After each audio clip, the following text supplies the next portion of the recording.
Este es el mapa geopolítico de Venezuela. Es el doble de grande de España y 3 veces Alemania. Sus reservas de petróleo son consideradas las más grandes del planeta. Se calcula que tienen unos 350.000 millones de barriles de reserva. Esto representa al menos el 22% de todo el petróleo del mundo. Todas estas zonas son muy importantes. Son las cuencas petroleras y gasíferas del país. Esta zona de acá es una joya. Es la faja petrolífera del Orinoco, donde se encuentra el 48% del total del petróleo venezolano. Y es el gobierno quien se encarga de la extracción y la exportación, del cual el 41% va hacia Estados Unidos y el resto es exportado hacia China, India, Canadá y Arabia Saudita. Pero este país no solo tiene petróleo, cuenta con la 8ª reserva de gas más grande del planeta, el 77% de todo el gas en Latinoamérica. Además, tiene yacimientos minerales que se encuentran en todas estas zonas. Entre ellos están el aluminio, el cobre, níquel, hierro, oro, plata, plomo, zinc, coltán, barita, mercurio, diamantes, entre otros. Esto sin mencionar, por supuesto, el potencial turístico con playas, cayos, islas, médanos, bosques, picos, montañas, llanos. A ver, Venezuela es un paraíso. Pero esperemos un momento. Seguramente estarás pensando cómo es que acabaron tan mal. Cómo un país así, con tantos recursos, puede estar involucrado en la mayor crisis que ha tenido el continente americano. Para entenderlo, hay que retroceder 22 años. Venezuela para este momento contaba con una democracia de 40 años de vigencia. Luego de 2 golpes de Estado frustrados, aún tenían una economía más o menos estable. Y para el año 1998, el partido MBR gana las elecciones con un 56%. Llegan al poder con un Chávez encabezándolo y con una propuesta de realizar una nueva constitución, una de cero, reemplazando la constitución de 1961 por una hecha por ellos. A ver, que desde el principio se le veía las intenciones del sistema de gobierno que querían. Ellos querían marcar las reglas del juego. Poco a poco fueron secuestrando los poderes públicos, como el Consejo Nacional Electoral, el Tribunal Supremo de Justicia y la Fiscalía. Lograron viciarlos y convertirlos en el brazo ejecutor del partido del gobierno, llevándolos al incumplimiento de la ley y a la polarización del país, creando así 2 enemigos, el externo, que era Estados Unidos, y el interno, la oposición, que los llamaban apátridas. Había una mitad que no apoyaba a Chávez, los apátridas, los opositores al gobierno, y la otra mitad que sí, los patriotas, los que apoyaban al gobierno. El presidente era quien les daba las instrucciones a los poderes públicos de qué hacer. El que pertenecía al lado patriota tenía más beneficios y era tratado como mejor por el Estado. También existía una persecución con la prensa. Una vez controlados los poderes públicos, Chávez exigió la aprobación de la Ley Resorte. Esta ley fuerza a todos los prestadores de servicios de radio y televisión a transmitir obligatoriamente los mensajes y alusiones del Ejecutivo Nacional si considera necesario. No se podía decir ciertas palabras. Los canales de televisión y radio se vieron afectados. No podían expresarse de manera libre. Eran controlados por el Ejecutivo Nacional, mientras que los canales del Estado salía un Chávez prepotente y grosero reiteradas veces al día ofendiendo al opositor. Se contradecían totalmente, exigían que el sector crítico acatara la ley que habían aprobado, pero ellos, la cúpula política, no cumplían sus propias leyes. Paremos acá, hay que acotar algo. Chávez tenía todo el estamento militar a su favor. Las Fuerzas Armadas venezolanas estaban totalmente parcializadas al partido de gobierno. Era evidente, Chávez fue un militar. ¿Se recuerdan que les dije que Venezuela venía de darle 2 golpes de Estado? Una democracia de 40 años de vigencia. Luego de 2 golpes de Estado, pues Chávez fue quien lideró estos 2 golpes de Estado frustrados, pero logró lavar su cara ante los medios que en su gobierno reprimía y censuraba. Ya estando en la presidencia, le daba poder a los militares, pudiendo hacer todas sus medidas a la fuerza, con imposición e intimidación. Nada lo detenía.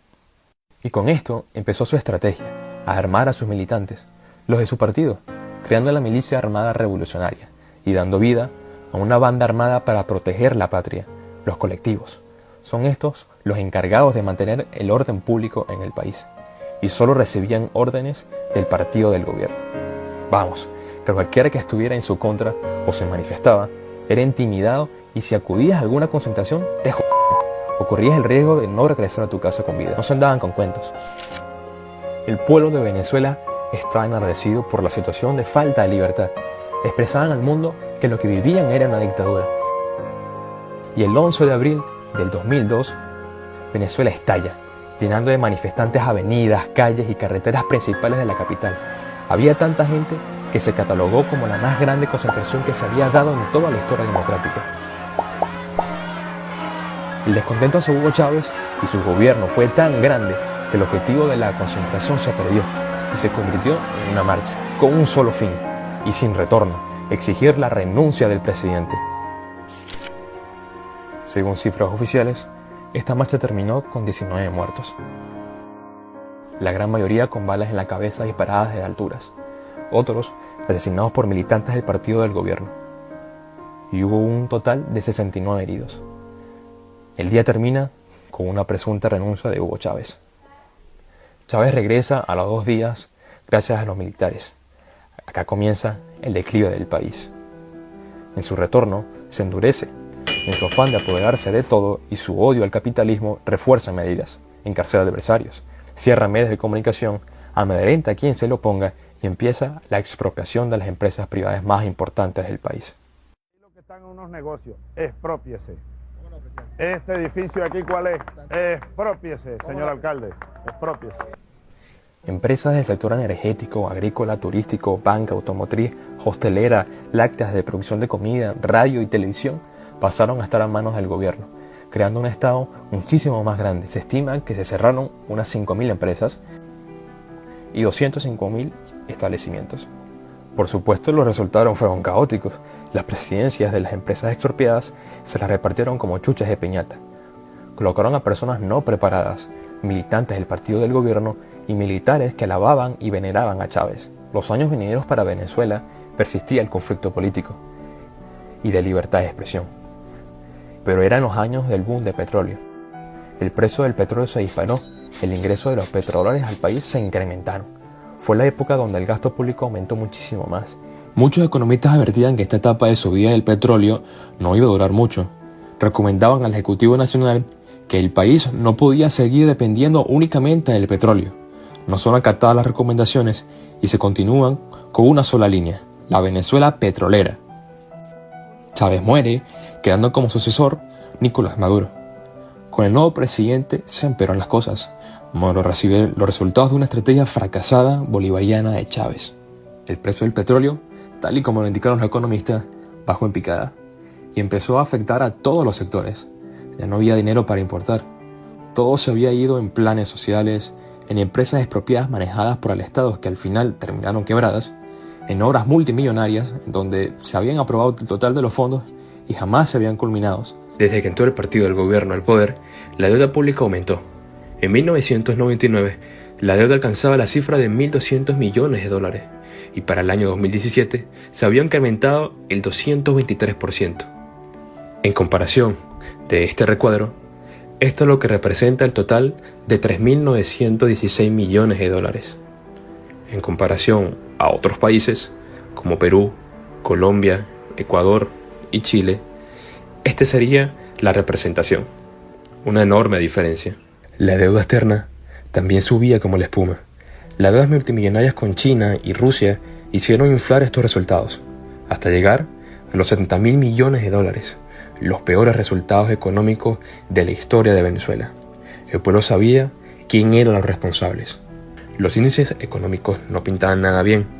El hundimiento de la economía venezolana era real. La caída del PIB respecto a los años anteriores era demoledora, llegando hasta los menos 25% de Producto Interno Bruto. Venezuela estaba quebrada. Una inflación galopante empezaba a afectar a toda la ciudadanía. Hasta ahora ya se catalogaba a Venezuela como una hiperinflación. Este es el incremento inflacionario del país en 10 años, según el FMI. El bolívar, la moneda oficial en el país, se devaluaba cada día. Y adivinen por qué. Maduro, como típica medida económica populista, le dio el botoncito de imprimir billetes. La devaluación afectaba tanto al venezolano que el bolívar perdió todo valor. Mientras más billetes habían, menos valor tenían. El venezolano tenía que llevarse sacos de dinero solo para pagar un único producto. El dinero no valía nada. Las cifras de compra eran tan altas que las denominaciones de los billetes que habían en circulación no servían. La moneda estaba devaluada. La medida del Ejecutivo Nacional ante esta inflación y devaluación fue quitarle 3 ceros a la moneda actual. La medida no funcionó, los precios siguieron subiendo como la inflación iba acrecentándose. Así que el gobierno lanza un nuevo cono monetario, con nuevos billetes y con un nuevo nombre, Bolívar Soberano. Muy ingeniosos, ¿no? A ver, para que entiendan, con el nuevo cono monetario, si este envase de leche costaba 600.000 bolívares fuertes, ahora eran 6 bolívares soberanos. Saquemos cuenta, si quitamos los 3 ceros que habían quitado en la primera medida de Maduro, y luego los 5 ceros que le quitaron por segunda vez, son un total de 8 ceros. Habían destruido una economía. Era un círculo vicioso. Maduro siguió imprimiendo billetes. La inflación era una bestia creada por los bolivarianos que no iba a parar de crecer y crecer. No iba a parar de comerse el salario del venezolano, reduciéndolo así al más bajo de Latinoamérica, ganando solo $6 por mes. Era evidente que no alcanzaba para comprar lo elemental: pan, leche, huevo, o comprabas comida o pagabas el transporte público para ir a trabajar. Era insostenible este modelo. No hay que ser un estudiado en economía para saber el resultado de todas estas medidas por más de 2 décadas que realizó el gobierno y ahora la narcotiranía, en contra de las empresas privadas y la libertad de los ciudadanos. Por supuesto que todo esto iba a llevar a una de las peores crisis que se ha visto, y más en un país tan rico como Venezuela. Según datos de la ONU, la situación en Venezuela es un desastre humanitario mayor, y es tan grande la crisis y tan compleja que el nivel de la pobreza para el año 2007 superaba el 87%, generando al final una ola de migrantes venezolanos que seguramente te has encontrado más de 5. Y es porque hay casi ahora unos 5 millones de inmigrantes. En Colombia se encuentran unos 1.5 millones. En Estados Unidos unos 350.000. En Perú unos 870.000. En España unos 250.000. Los demás están distribuidos en Argentina, Chile, Uruguay, Brasil, Ecuador, Panamá, México, Canadá, entre otros países. La estimación para el año 2020 es caótica, superando a Siria y Afganistán, países que han sufrido conflictos de guerra.